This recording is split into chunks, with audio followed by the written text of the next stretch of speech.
Kupurno awak kuburkanlah aku ing antaraning ora-ora kala mento. di bumi Ukraina yang elok itu.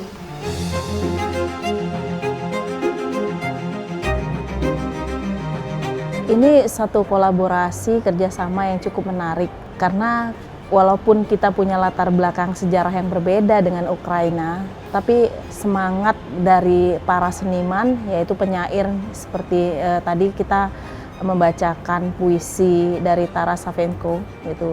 Beliau itu hampir sama dengan kita punya pujangga Chairil Anwar gitu. Puisi-puisinya sangat luar biasa yang mengobarkan semangat perjuangan walaupun kita berbeda bangsa dan bahasa gitu ya dengan Ukraina sendiri, tapi dengan diterjemahkan ke dalam bahasa Indonesia kemudian bahasa-bahasa daerah itu bisa lebih menjiwai.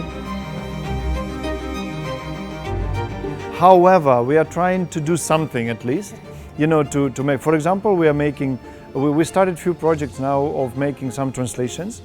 So since I arrived here, we made quite a lot of translation from Bahasa into Bahasa Ukraina, from Bahasa Indonesia into Bahasa Ukraina. For example, the last one was a book by Jumanjaya called Aku, about Chairil Anwar. And the whole book was translated first in time in the history, was translated into Ukrainian and published. So I think that's a good achievement.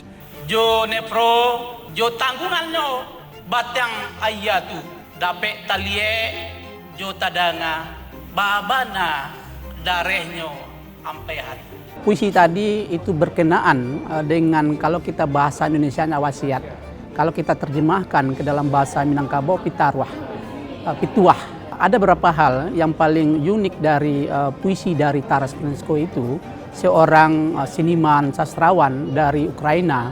Yang pertama adalah puisi itu mengandung bagaimana kecintaan seorang Taras itu terhadap negaranya, terhadap tumpah darahnya, bangsanya. Sehingga di dalam puisi, wasiat itu sendiri dalam bahasa Indonesia, kemudian diterjemahkan ke dalam bahasa Minangkabau, pituah oleh Suryadi, seorang dosen di Universitas Leiden, Belanda. Itu dimaknai sebuah kekuatan yang maha dahsyat. Seorang Taras itu melihatkan posisi bagaimana dia ingin kita ini kecintaan itu diperkuat terhadap negara dan bangsa kita. Harapannya ini sebagai awal ya, langkah awal kita melakukan kerjasama dengan Kementerian Kebudayaan Ukraina atau melalui Kedutaan Besar Ukraina di Indonesia. Mudah-mudahan kerjasama ini bisa ditingkatkan dalam berbagai event-event kebudayaan dan juga dengan kegiatan-kegiatan mungkin riset dan yang terkait dengan kebudayaan tentunya.